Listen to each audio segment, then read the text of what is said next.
All right, welcome everybody. Welcome to Tool Time Tuesday. Thanks for joining us today. We're going to just give a couple of seconds for everyone to log in, and then we will go ahead and get started.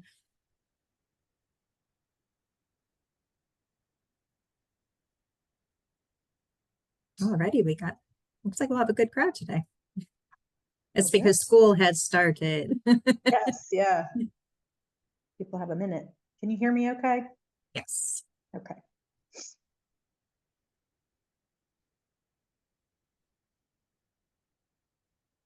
All right, well, we're going to go ahead and get started so we can give Beth as much time as possible and leave some time for questions. But welcome, everybody.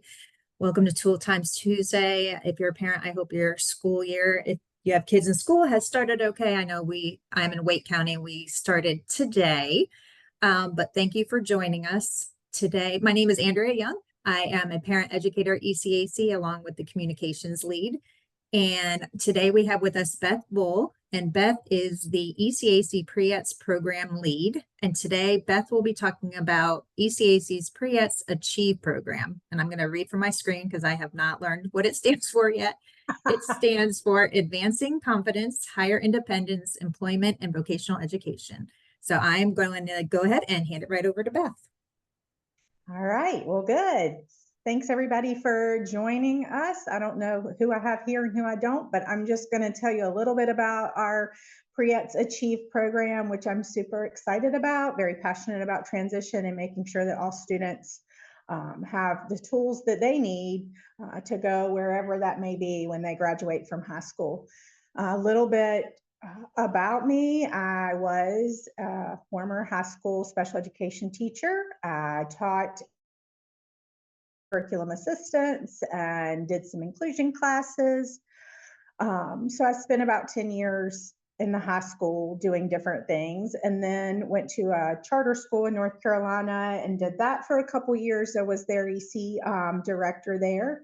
And so I have some good work experience with transition and working with high school students, as well as I have two children of my own that have disabilities.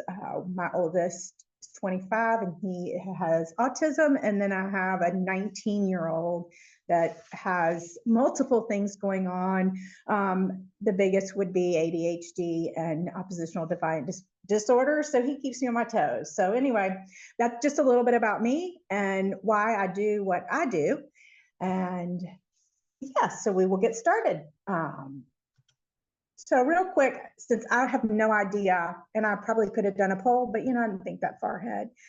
I don't know who's here and who's not. So I'm just going to tell you a little bit of background, not a whole lot, about pre-employment transition services, just for those that may not be familiar. It certainly is a collaboration. It's a team of people that have come together that are passionate about making sure that all students have that transition that they need. So these are just a few of the partners that work together to ensure that this all happens. The biggest one being the North Carolina Division of Employment Independence for People with Disabilities, which is formerly Vocational Rehabilitation. So a lot of people probably know it as that. So we as ECAC have partnered with them and we hold a contract so that we can provide these milestones to students in high school. So I have ECAC, and then we also work with the local education agencies, employability agencies, community organizations, so just a whole lot of people involved in trying to get your student where they need to go when they finish high school, which is such an exciting time, but also a little nerve-wracking, as I just finished that with my 19-year-old this last year. We're still kind of figuring it out. So Pre-ETS services kind of came about with WIOA, which is the Workforce Innovation and Opportunity Act, and that kind of aligned with IDEA, which most of you are probably familiar with, the Individuals with Disabilities Education Act. So the two of those things have come together, and WIOA has basically said we're going to do this, and that came to increase, as you can see, for individuals in the United States, those with barriers to employment, access to and opportunities for the employment, education, training, and support services they need to succeed in the labor market. And that can be really broad, like For instance, my son right now, I'm dealing with the fact that he probably is going to need a job coach.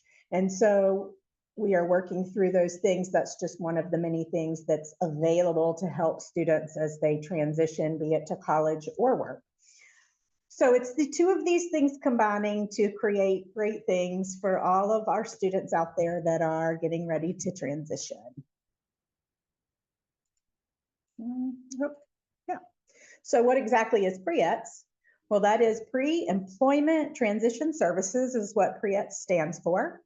And it is a coordinated set of activities for students with disabilities to prepare for life and the transition from high school. And that can be big. So we'll dive a little deeper in a minute into the process and how do we get there, but that's a big, loose way of saying what we do. We also look at job training and education opportunities, because certainly there's lots of those out there, and sometimes students and parents and teachers aren't even aware of those opportunities. So we like to really bring those to the table and talk about all the opportunities for all students. And certainly we are results-oriented focused, trying to improve a lot of things so that they can go out and do what they want to do. There we go. So 5 key components to Pre-ETS. I promise I'm getting close to telling you about Achieve, but I just want to make sure everybody understands the Pre-ETS services, because different people hold different contracts. And so we don't all do the same thing, and we don't all offer the same services. So the 5 are self-advocacy, job exploration counseling, work-based learning, post-secondary education, and workplace readiness. So those are the 5, and Achieve is going to really focus in on just 3 of those, which we'll dive into a bit. So this is who we are. Achieve, as Andrea already told you, I won't read that again. We are a partnership with EIPD, formerly VR, and our goal is to support and empower young people with disabilities transitioning from high school to whatever that looks like for them, because it's certainly all very individualized. And really what we are trying to do here through ECAC's Achieve program is to reach the whole state, because that aligns with who we are, is making our services available across the state of North Carolina. So we are a little different in that we deliver everything virtually. And this does allow us to reach a lot of students that would not otherwise have access to these services. So we're really excited about that. We've gotten a lot of response from homeschool parents, as well as we work very closely with the North Carolina's virtual academies, and we serve those students there. That's been a wonderful thing for us. So this is how we do it. We do it virtually. There are programs that come to the schools and provide services in a the public education setting, but that is not how we do it. We are all virtual, so we meet weekly with students via Zoom, and they're coming from all over the state. And here's what we have chosen to focus on regarding milestones: job exploration counseling, self-advocacy, workplace readiness, and financial literacy. So the financial literacy, we kind of pulled out of workplace readiness milestones and just have chosen to really focus on that as a course. I think through my lived experience teaching and with my own children, we don't always do the best job of teaching the basics of that financial literacy. So I think it is really worth expanding on with these students and really talking about what does that look like. I mean, I remember when my own child came home and he had no idea taxes were taken out of a check, and he was just really thrown off by that. So just lots of good basic knowledge for them to carry forward. There we go. So the first one we'll talk about is job exploration counseling. This is one of my very favorites. This is when we really try to get to know the student individually. So we do meet with the students twice by themselves. It's individual sessions, and we take an interest inventory with them, as well as do an assessment to kind of see where they place. What are they interested in? What do they want to do? After we meet individually and get to know them that way, then we will come together as a group of between 10 and 15 students. And that's where we really are going to dig deeper into what they have shared with us, and I'm going to look at all the things related to job exploration and how can we take what you want to do and make that a reality, or if we have to maybe pivot a little bit, maybe somebody says they want to be a veterinarian and then they look into that and we do some deep dives and they're like, yeah, but I'm not sure that that's going to work for me, but there are options for me to work with animals in other ways. And so we really help them explore that and look at what all of the options are to make a good decision. So job exploration counseling is a good way to start. If you've got no pre-ETS experience, I recommend starting with job exploration counseling. And Andrea, if there's questions, please stop me and I'll gladly answer them. And then we move on to what self-advocacy skills. Some students don't need this, not all. I mean, some of them are very good at advocating.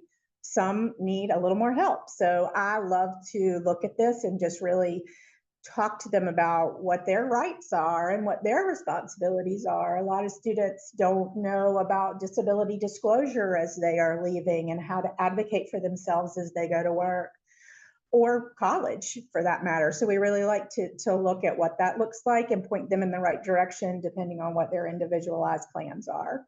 So self-advocacy skills for work and life would be the next course that we would do if needed for your student. Some of the things we're going to talk about: self-determination, that's a really big one, and learning to use your voice. I know that I have struggled as a mother to be my children's voice, and they will call me and be like, Mom, you got to handle this. Probably not the best, probably did not do the best at that. So I'm trying to help other students do a little bit better there and be able to handle their conflict, to have a parent involved as they get older.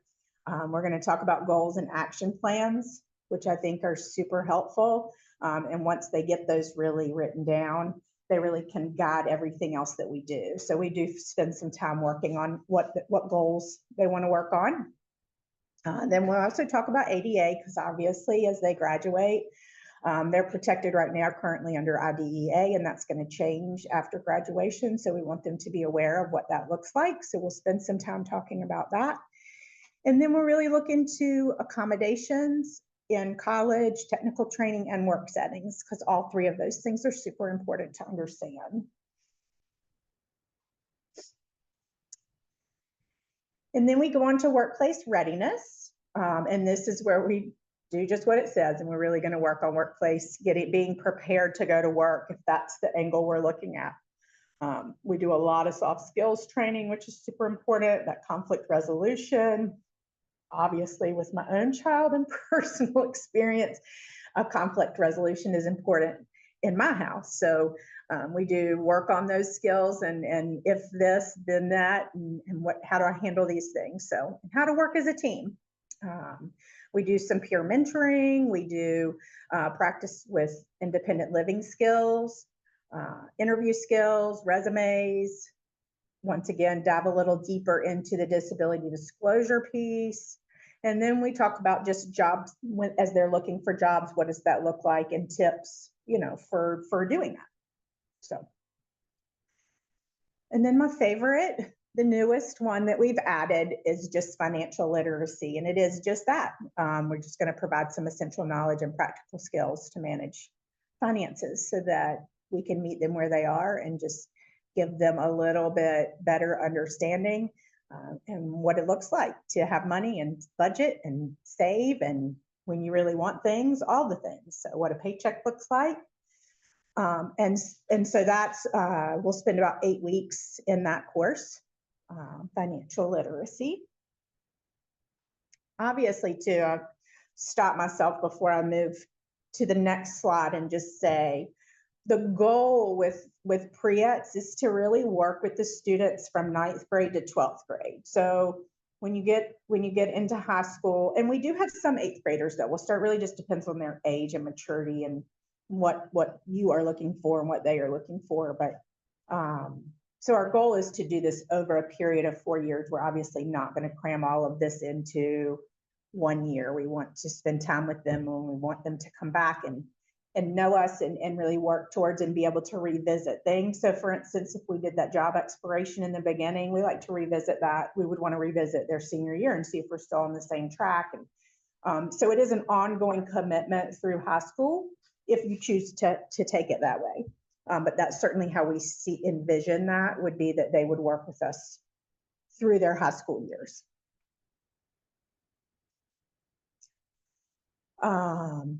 So all Pre-ETS services are free. That's a positive. And they are designed to work with classroom teachers and current curriculum. So we're not trying to add anything to anybody's schedule, make anything crazy. The schools that we work with, we very much work with the teachers and make sure that things are in line and balancing so that they can use the data and the work that we are getting for their needs as well.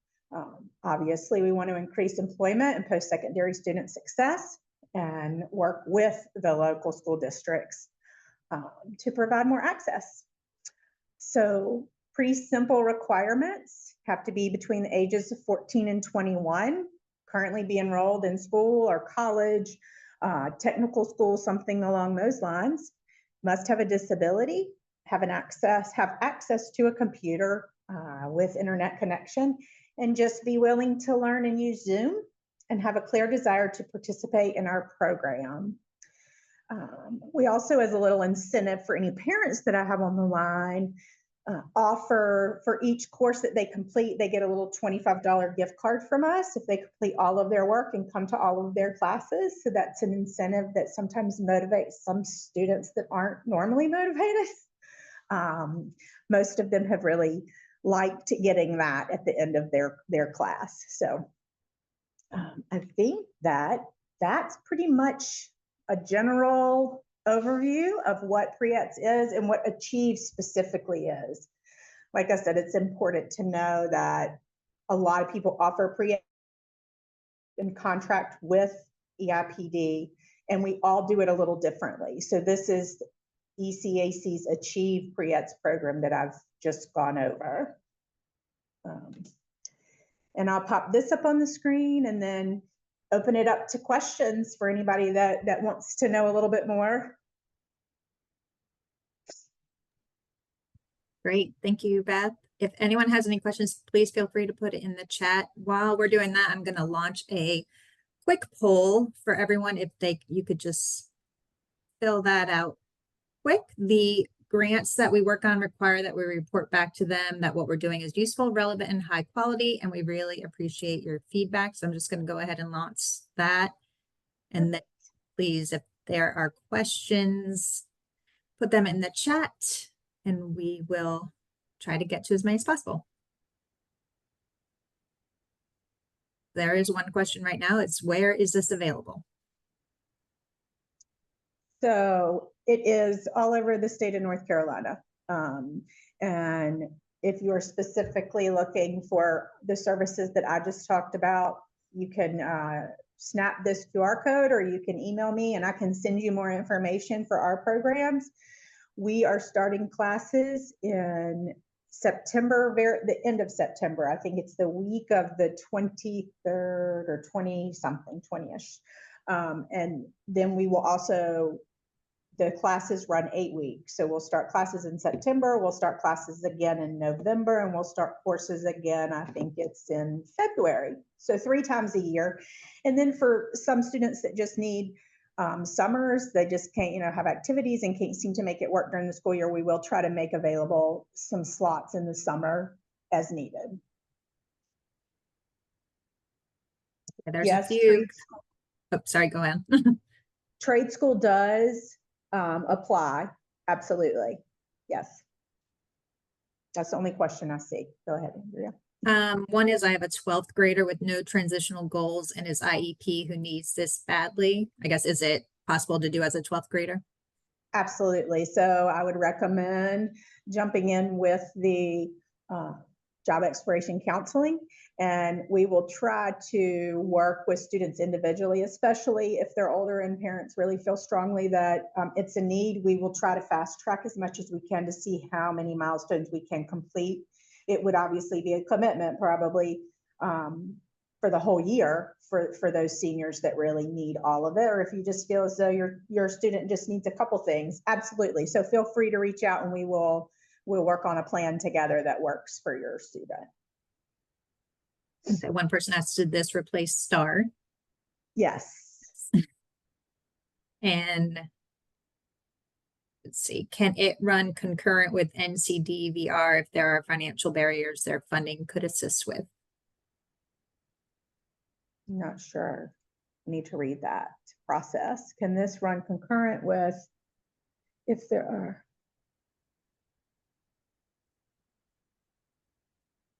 Yes, it can run concurrent. Yes. Sorry, it took me a minute to, yes, process that.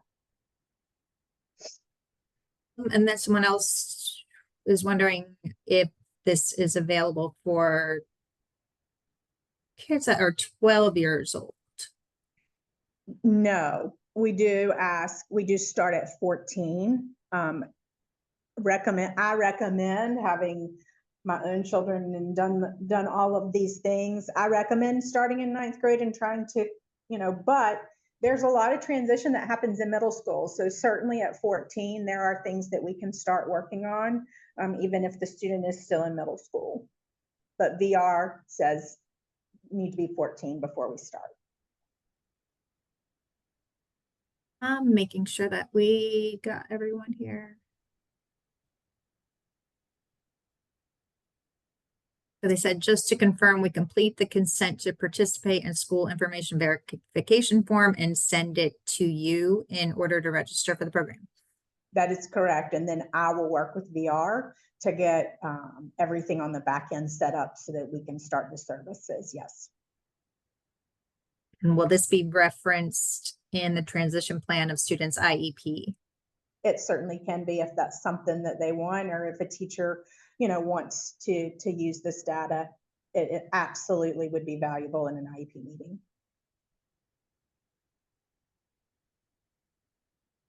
I think we got everyone. If I missed your question, please let me know in the chat. I think I'm just going back over them.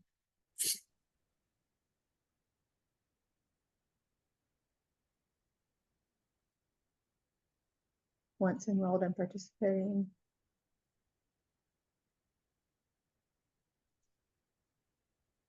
I am not aware of a previous program that was open to 12-year-olds. I know we do have our youth advisory group, and that is possible, maybe what you're referring to, but not a pre-ETS type program.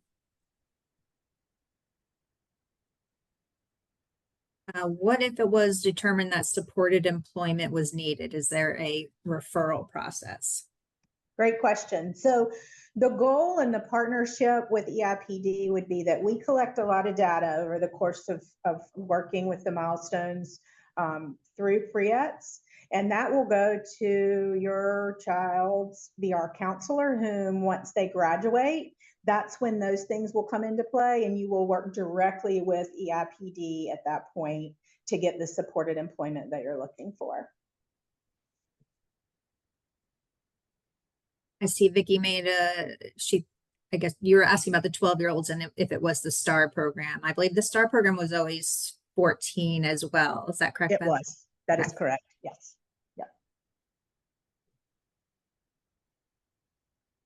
Anyone else have any questions? As I did note in there, we will send Beth's presentation slides out to everyone after this. So you will have all of that information.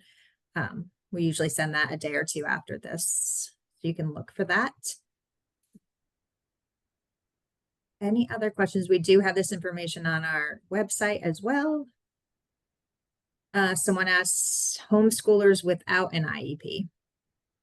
Yes, if they have a documented disability, absolutely. We would love to reach more homeschool students because I do think transition is a big, big piece that is missing. So yes, please spread the word, and we would love to talk further. Lots of thank yous. Any other questions?